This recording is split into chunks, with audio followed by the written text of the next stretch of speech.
You enter the National Western Stockyards down where my finger's pointing down on the corner of 47th and what used to be called Packing House Road, today is known as National Western Drive. And the first packing plant that was there was Pepper Packing, which is a local Denver firm.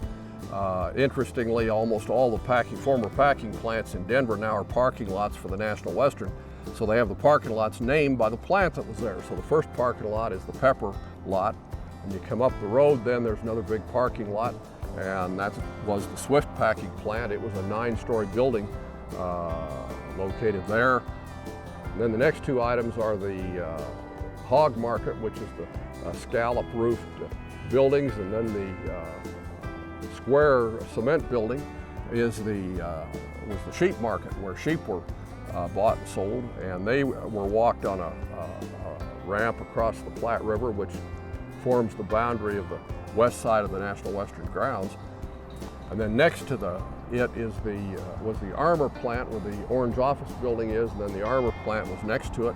And the way the Stockyards was laid out is that we're on one catwalk, which is the only remaining one, but it used to be bisected by catwalks all over the place, and they weren't made with chain link fences and cement floors like this one, but they were wood and they were rickety and they shook, and you got splinters if you put your hands and arms on the rails.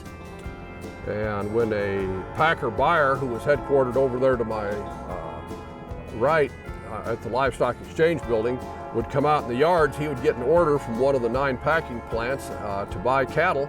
They'd say, we need 5 pens or we need 2 pens or whatever. He would come out in the yards and find the cattle which had been shipped in here.